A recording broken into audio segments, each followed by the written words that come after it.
Ecclésiaste 10 et 7, il est écrit: J'ai vu des serviteurs à cheval et des princes marchant sur la terre comme des serviteurs.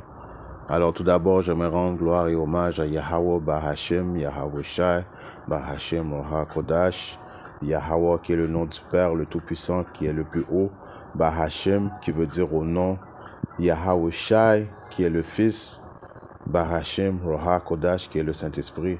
Et shalom aux élus et doux bonheur, respect aux apôtres, aux aînés de Great Millstone, car c'est eux qui nous ont appris cette vérité. Ici, frère Amoise de l'église de GMS de Montréal, et à vous seulement je dis shalom. Alors une leçon droite au but, bref. J'ai vu des serviteurs à cheval, right? Les serviteurs comme on peut voir, qui est monté sur cette illustration à cheval. On peut voir que c'est Issa, le soi-disant dit homme rouge, qui est le soi-disant dit homme blanc, mais en réalité il est rouge, right? Il est à cheval, cheval qui signifie une position de pouvoir, right? Ceux qui ont vu le film Django, on se souvient quand Samuel Jackson avait vu Jamie Foxx arriver à cheval, la première chose qu'il a dit à Leonardo DiCaprio, qui est dans le film son maître, right? Il a dit: qu'est-ce que ce noir fait à cheval, en voulant dire comment ça se fait ce noir est dans une position de pouvoir. Donc cheval veut dire une position de pouvoir, right? C'est à cause que on a brisé l'alliance qu'on avait faite avec Yahbashim Yahushua, et puis Yahbashim Yahushua nous a punis en mettant le moindre des hommes, right, en position d'autorité, right? Job 9 et 24, la terre a été livrée aux mains de l'impie, right? C'était juste pendant une petite période de temps, right? À cause que Yahbashim Yahushua était fâché contre nous, à cause qu'on a brisé l'alliance, right? On n'a pas respecté les lois statuts et commandements de Yahbashim Yahushua, donc il fallait qu'il nous punisse. Et pour nous punir, pour démontrer que sa puissance, il a pris l'homme le moindre des hommes, right? Dans toutes les nations, dans toutes les hommes que Yahbashim Yahushua a fait, right? Le soi-disant dit homme rouge, homme blanc, c'est le plus bas de toutes les nations, right? En voulant dire, premièrement, s'il il est de cette couleur rouge, c'est à cause que Yahbashim Yahushua a mis une malédiction en eux, right? Ils n'ont pas de pigmentation, et la plupart des restes des nations ont de la pigmentation. Quasiment toutes les choses ont de la pigmentation, à part Esau, right? Et Esau qui veut dire quoi? Wasted away, qui a gaspillé, qui a été démuni de quoi? De pigmentation. Donc Yahbashim Yahushua avait mis Esau dans une position de pouvoir pour nous donner une leçon, right? Donner une leçon à qui? À son peuple, right? Son peuple qu'il a désobéi, les soi-disant dits négros, latinos et soi-disant dits amérindiens, right? Ceux qui sont oppressés, ceux qui sont dans le bas de l'échelle dans la société, right? Mais c'était juste pour une période de temps. Très prochainement, Yahbashim Yahushua vient remettre la pendule à l'heure, right? Il vient remettre la pendule à l'heure. Très prochainement, Esau va devenir un serviteur, Esau va devenir l'esclave, right? Il va redevenir qu'est-ce qu'il était supposé d'être, right? En dessous de nous, right? Toutes les nations, right, vont devenir en dessous de nous et ils vont être obligés de nous servir, right? À cause que quand Yahbashim Yahushua avait conçu la création, l'humanité, il avait mis en tête que Israël serait en haut et les autres nations seraient en bas. Et les autres nations seraient supposées de nous servir, right? Et ça va revenir comme ça très prochainement. Donc, j'ai vu des serviteurs à cheval et des princes marchant sur la terre comme des serviteurs, right? À cause qu'on avait brisé l'alliance, right? C'est pour ça qu'il faut demander à Yahbashim Yahushua pardon et demander à Yahbashim Yahushua d'amener ce jugement plus vite que possible, right? Dans le livre comme que je dis, c'est une leçon bref, droite au but, right? 2-3 mots d'exhortation, que la fin arrive, que les choses vont redevenir comme ils étaient supposés d'être, right? Et Israël va être en haut et toutes les autres nations vont être en bas, right? Si je regarde, désolé, je cherche quelque chose euh, qui est dans le livre de Michée, right? 7 et 9, il est écrit: Je supporterai l'indignation du Seigneur parce que j'ai péché contre lui. Alors on a brisé l'alliance de Yahweh Shim Yahushai, right? On a ignoré les ordonnances de Yahweh Shim Yahushai. On a cassé on n'a même pas respecté les lois, statuts, les commandements. Donc Yahweh Shim Yahushai a été fâché contre nous et nous a punis, right? Mais la punition, c'était pas une punition qui était supposée durer pour toujours, right? C'est juste pour durer une période de temps, mais que Issa, right, a profité, a exagéré. Il a dépassé qu'est-ce que Yahbashim Rachel lui avait prescrit de faire, jusqu'à ce qu'il pense que lui-même, maintenant, il est le plus haut, right? Alors, on doit supporter l'indignation du Seigneur à cause de quoi? À cause de nos péchés, parce qu'on a péché contre lui, jusqu'à ce qu'il plaide ma cause et qu'il rende jugement pour moi et me conduira à la lumière, je contemplais sa restitution. Alors, c'est très prochainement, on va contempler la restitution, en voulant dire, on va voir, tout le monde va voir qu'il y a Bashim Racha avait un peuple qui l'aimait, et on va voir qu'il y a Bashim Racha était avec nous. On va voir la même manière qu'il nous a punis, il va nous récompenser, commençant par les optimistes élus, right?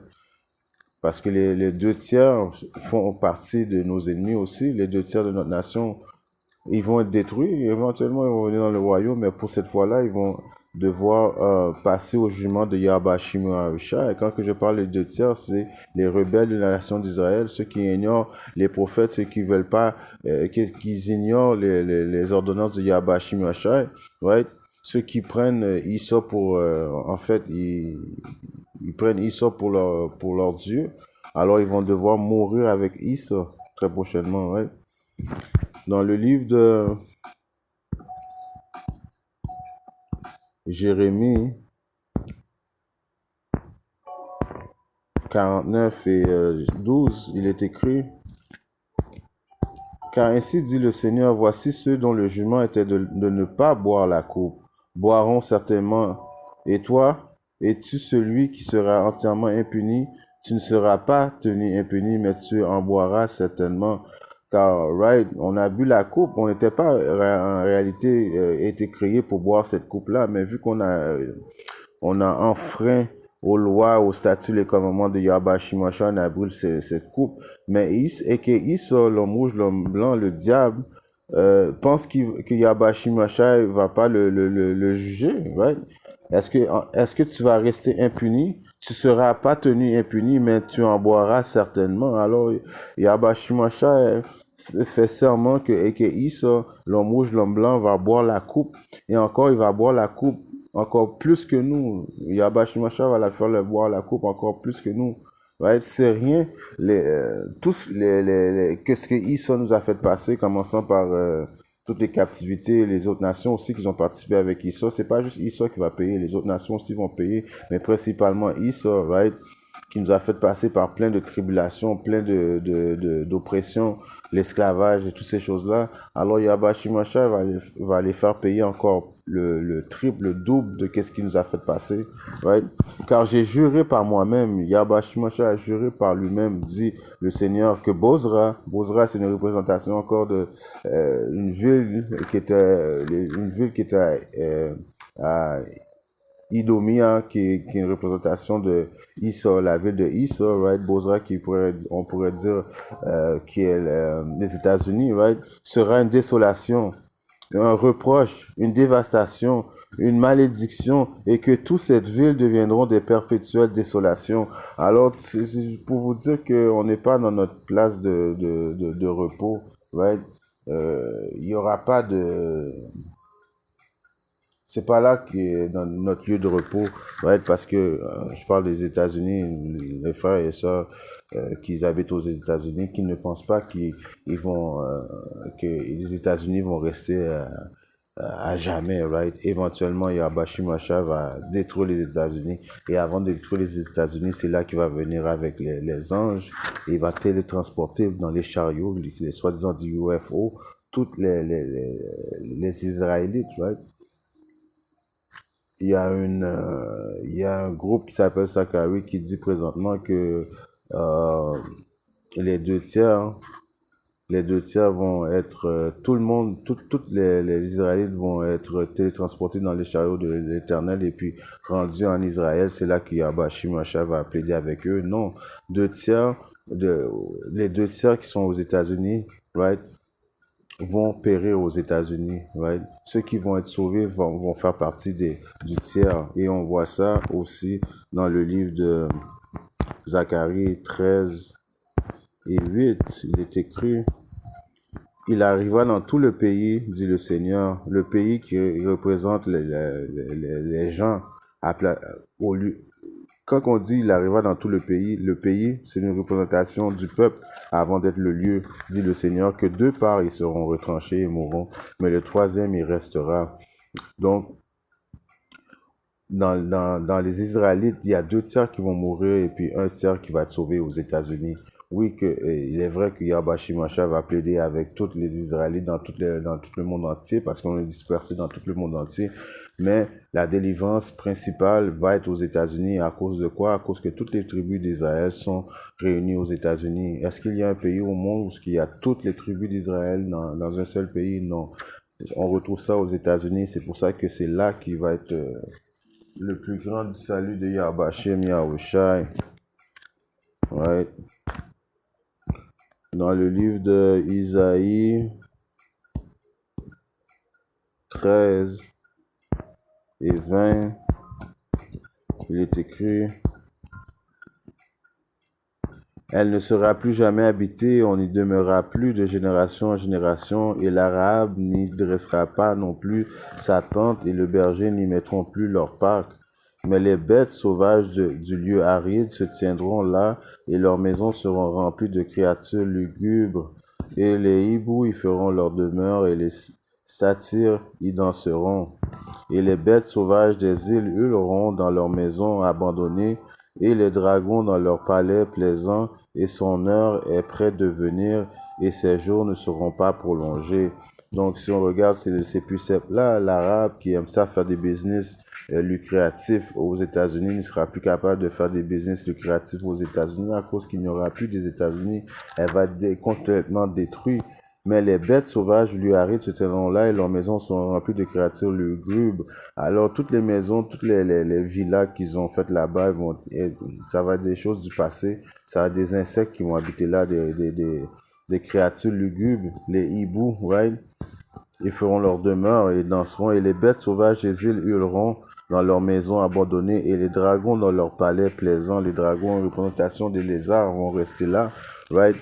C'est pour ça qu'il faut pas s'attacher, il faut pas s'attacher à rien qui a rapport avec le royaume de Eke-Issa, right? Ses structures, et, sa philosophie, toutes ces choses-là vont des choses du passé, right?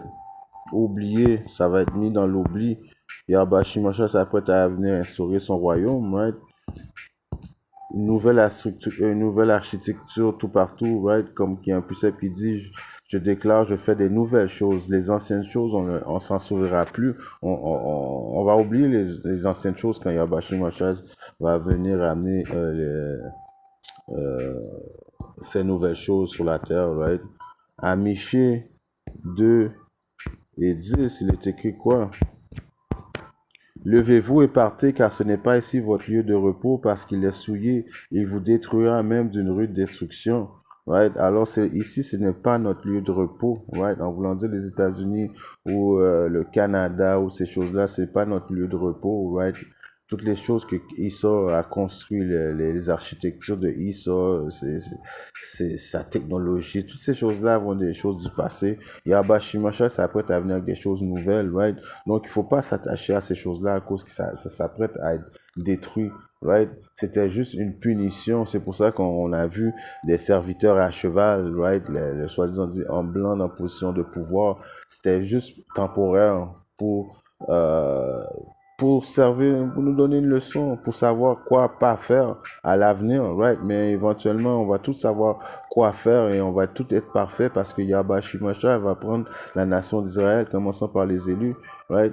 et il va instaurer les lois et statuts dans notre cœur, right, dans notre mind, afin on soit parfait, right. S'il fait ça, ça veut dire que quoi, on va plus être assujetti au péché. Si on n'est plus assujetti au péché, on n'est plus assujetti à mourir. Donc la vie éternelle commence par la vie éternelle commence par les nouveaux corps, right, et par les lois et statuts, les commandements qui vont être instaurés dans notre mind, dans notre cœur, right, qui va faire en sorte qu'on va être parfait, right, et on va vivre pour toujours. Donc, c'est pas ici notre lieu de repos parce que c'est pollué, right, en espérant que ces petites leçons droit au but a été édifiantes. Si Abashi m'a levé, je reviens très bientôt avec notre leçon. Shalom.